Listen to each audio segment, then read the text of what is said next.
Welcome back, everyone, to another episode of Big Red's Isopods. This week we're going to be moving over one of my cultures of Armadillidium Officinalis, and we're going to be doing a little bit of a care guide on it as well. So let's go take a look. Alright guys, so today we're going to be taking a look at the species of Armadillidium Officinalis. We're going to be doing a culture swap at the same time. So, if we take a look in here, there's quite a few in here I saw last week. Let's peek underneath the wood here. There's quite a lot of them in here. So these guys are actually a really slow breeder in my opinion. I've had them for a very long time. Let's see if I can pick one up here.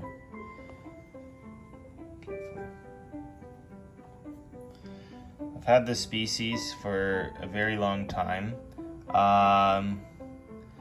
They are actually the oldest or the longest living species of isopods on land that are known. They will individually live up to 9 years each. As you can see here, this guy doesn't want to come out of his shell while I'm holding him. But as you can see here, they're quite a tank-like isopod. I got these a couple years back when I first started out. They do breed really slow, so it's been a while since I moved them, but I'm going to be moving them to this tank here. So I do believe this is a 6-ounce tank, and I'm going to be moving them over to an 8-ounce tank, so it's just a little bit of an upgrade here. Not too much, but they've been in here for so long that I'm a little bit nervous that they could be a culture crash. Well, that one I picked up is gone now. He ran away. But not that there would be, but I always like to keep precautions because I obviously don't want them to get sick or anything. Plus, I figured it was time to give them a little bit more space because last time I was in here, I found a lot of them were sleeping in the leaves, which isn't a normal thing for this species. Yeah, as you can see, there's a lot that are napping underneath here. Take a look here. Yeah, we got quite a few hiding underneath these leaves here. There's just not enough room underneath this bark anymore.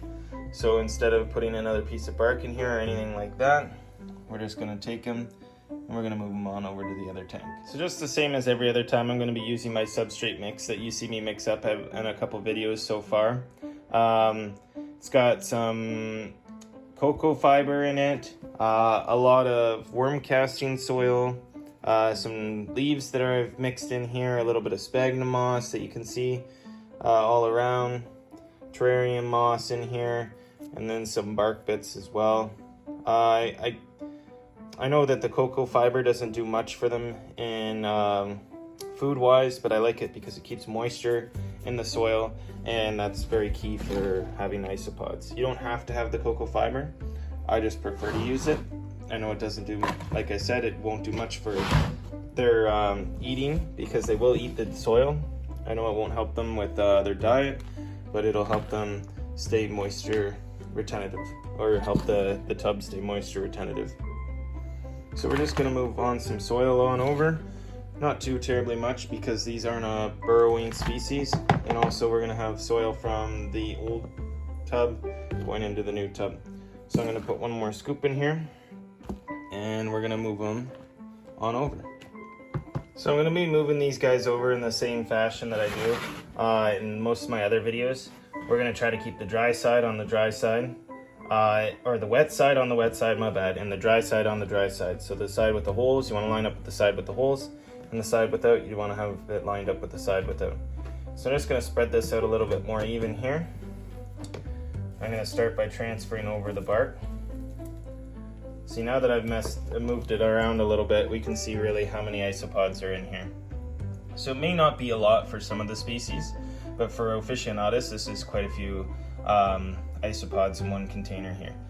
So then again, we're just gonna slowly move over everything from the wet side, trying to keep it over on the same side, the wet side to the wet side, and we're gonna be changing the dry side carefully, moving it over to the dry side.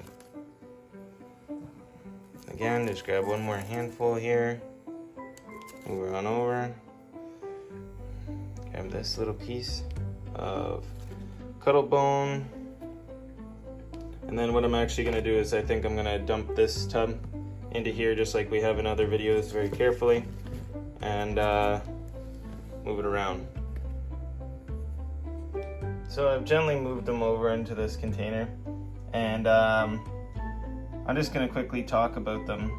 Armadillidium Officinalis is definitely not a isopod that you're gonna wanna use for any sort of cleanup crew, due to the fact that these guys, in my opinion, are a very lazy isopod, let's just say.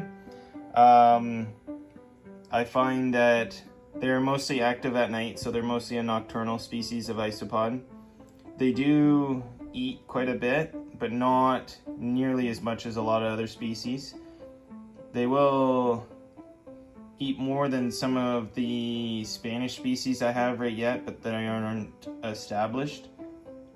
But they don't nearly eat as much as any of the Armadillidium species that I have. Like the Armadillidium paracae will eat a lot more. The Armadillidium Montenegro that I have will eat a lot more. Pretty much every other species of Armadillidium I have tend to eat quite a bit more than these guys do here. And not only that, I feel like they're not going to dispose of the stuff that you want disposed of in a bioactive setup. I feel like they're just gonna end up sleeping a lot. They're gonna end up getting eaten by whatever you have them with. They're just a slow, easygoing isopod, not really a one built for a cleanup crew in my mind. Something you want for a cleanup crew would be more of a like a Persellio species, more like a Persellio prunatus or Persellio laevis if you got something hardy enough to deal with it, or the dwarf whites would be good. But I don't think these guys as a cleanup crew would be a good idea.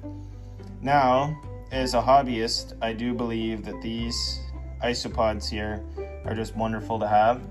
An isopod, or any insect that you can have that lives up to 9 years, each bug, is just awesome, because then you know that you're going to have them for a long period of time. Yes, they do grow slower, they do live a slower life, but it's nice to just have something that you know that's going to be around for a while, not something that's going to die out on you or something that could pass away relatively quick due to just age limit. To have something like this is just wonderful to have in my mind. And they look like little tanks, so they run around, fall over like this guy just did, and then they got the big old front end on them. They look like a little tank running around in there. Such a cute little isopod. They don't get too terribly big. That's probably one of the biggest sizes I have in here. If I lift this up again, you might be able to see a bigger one. There was one that we saw a little bit earlier before I dumped them in here, but it's probably underneath the soil right now. He'll be back though. All isopods can dig through soil, if need be. They live in and around the dirt, so yeah. And as you can see, I got little babies in here all the way down to that size there, so you know that they're breeding well. So I'm not worried about that whatsoever. But it's such a slow level that if you had this in a bioactive style setup, it's just not gonna work out for you. You're gonna have a hard time getting it established, first of all, because they take so long to breed.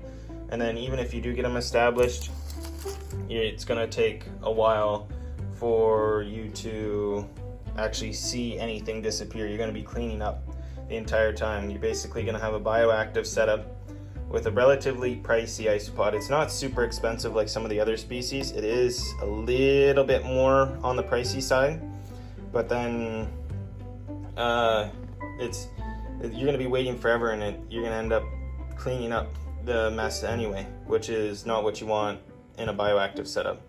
So in my opinion, Not great for bioactive setup, but great for a hobbyist. And we're just gonna give them a little bit of moisture on this side. Not too much, but enough to kind of wet down all that new soil that's underneath there. Because they are a crustacean and they do have gills, so they need the moisture levels to be able to breathe.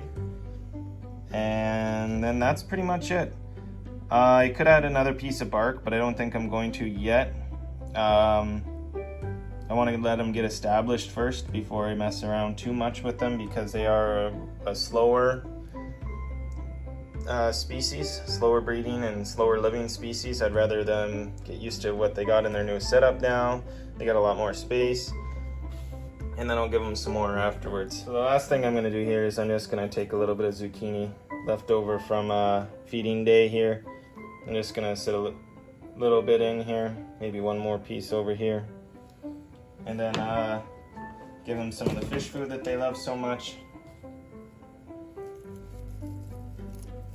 Now this is just cheap bulk store fish food that you buy in a bag. It's nothing specific. I just go for the cheap stuff for isopods. The cheap stuff's not great for your fish, I found out. It doesn't have as much nutrients in it that your fish are gonna need, but it's got more than enough for isopods. They get nutrients from the vegetables you feed them. They get nutrients from the leaves that they eat. They get nutrients from the fish food. They'll just be fine. As you can see, there's already a couple down there munching away on this fish food. Just enjoying it. I think they're really gonna enjoy their new container here, and it'll be much better in my mind finally knowing that I've swapped them over from such a small container finally after years and years and years. Because like I said, these guys take forever to breed, to get to the numbers that they're at now. I started with about 10, and now I probably have 30, 35, maybe 40, but probably closer to 30, 35. So I didn't get an exact count. I could if I really wanted to, but that would take too long. So that's pretty well it. Yeah. So just a final word about Armadillidium Officinalis. They are a great isopod for anybody who wants to be in the hobby. Adorable, awesome to have to just, and part of your culture. The longest living isopod, like who wouldn't want something like that in their culture and or in their collection? And I don't know. I just love all isopods, so what can I say? But as a hobbyist isopod, great. As a bioactive setup isopod would not be great. In my opinion, I think it's probably one of the worst isopods you could have for a bioactive setup, because it's not going to do the job. You're going to risk losing your culture, and like I said, it's a waste of what they're really, in my mind. There's so many better isopods you could have, and these ones are just definitely meant for something else. Not one of the prettiest isopods, but definitely a must-have if you're into the Armadillidium species. So anyway, that's it for this week. We'll be back again next week. So don't forget to like, comment, and subscribe, and we'll see you again next week.